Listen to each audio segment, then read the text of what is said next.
Wait చేస్తూ ఉన్నారు. ప్రస్తుతానికి మనం విజువల్స్లో చూస్తున్నాం. మంత్రికి సంబంధించినటువంటి వాళ్ళు కూడా అక్కడ లోన ఏం జరుగుతుంది అనేది దానిపైన తీసుకునేందుకైతే వెళ్తున్నటువంటి పరిస్థితి మనకి ఇక్కడ కనిపిస్తుంది. ఏం మాట్లాడతాడనే దాన్ని ఒకసారి చూద్దాం. ପ୍ରଭୁ ଶ୍ରୀ ଲୋକନାଥଙ୍କର ଦର୍ଶନ ପାଇଁ ଯାଇଥିଲି।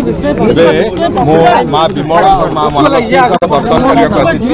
ଦର୍ଶନ କରିକି ମୁଁ ଯେଉଁ ଅନୁମତି ଆଜି ମନ୍ଦିର ପ୍ରଶାସନ ତରଫରୁ ଭଗବାନଙ୍କୁ ମଗା ହେଇଥିଲା, ମୁଁ ସେଥିପାଇଁ ଆସିଛି ମାଙ୍କୁ ମା ବିମଳାଙ୍କ ମା ମହାଲକ୍ଷ୍ମୀଙ୍କୁ దర్శనం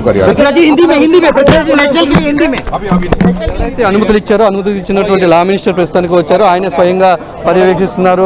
పరిస్థితిని పరీక్షించడానికి అయితే లా మినిస్టర్ అయితే న్యాయశాఖ మంత్రి పంకజ్ వచ్చారు. ఆయన కూడా లోన టెంపుల్లోకి వెళ్తున్నారు. లోన పరిస్థితిని అయితే సమీక్షించున్నారు.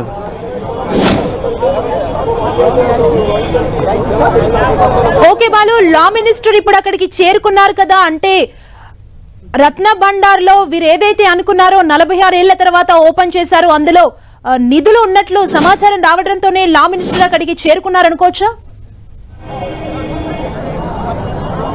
ఎస్, ఖచ్చితంగా. ఎందుకంటే ఇది గవర్నమెంట్ కూడా ప్రెస్టేజ్ ఇష్యూ. గవర్నమెంట్ ఈ ఒక్క అంశం మీద ఈరోజు గెలిచినటువంటి పరిస్థితి. బీజేపీ గవర్నమెంట్ ఖచ్చితంగా పూరి జగన్నాథునికి సంపద ఎంత ఉంది అనేది తెలుసుకోవడం కోసమే తెలుసుకోవాలి. పూరి జగన్నాథ్ ఆస్తి నాశనం అయిపోతుంది, దీన్ని మేము వస్తే అధికారంలోకి వస్తే ఖచ్చితంగా వెలికి తీస్తామని చెప్పేసి చెప్పిన నేపథ్యంలోనే అటు భారీగా బీజేపీ విజయం సాధించింది. సో ఈసారి ఖచ్చితంగా దానికోసం వెయిట్ చేస్తున్నారు. దీనిపై అటు కమిటీ ఇచ్చినటువంటి హై లెవెల్ కమిటీ ఇచ్చినటువంటి ఆదేశాలను సైతం లా మినిస్టర్ దీనికి నిన్న క్లియరెన్స్ ఇచ్చారు. అటు ఆర్బీఐ సూచనలతో ఆర్బీఐకి గైడ్ లైన్స్ ప్రకారము మొత్తం దీని యొక్క వాల్యూని అయితే క్యాలిక్యులేట్ చేస్తామని చెప్పేసి నిన్న మంత్రి చెప్పినటువంటి పరిస్థితి. ప్రస్తుతానికి మంత్రి కూడా స్థానికంగా లోనికి వెళ్లకుండా ఇక్కడే ప్రస్తుతానికి వేచి చూస్తున్నారు. దానికి మరి కాసేపట్లో ఆయనకి కూడా క్లియరెన్స్ వచ్చిన తర్వాత లోనికి వెళ్ళే అవకాశం అయితే కనిపిస్తూ ఉంది ప్రస్తుతం.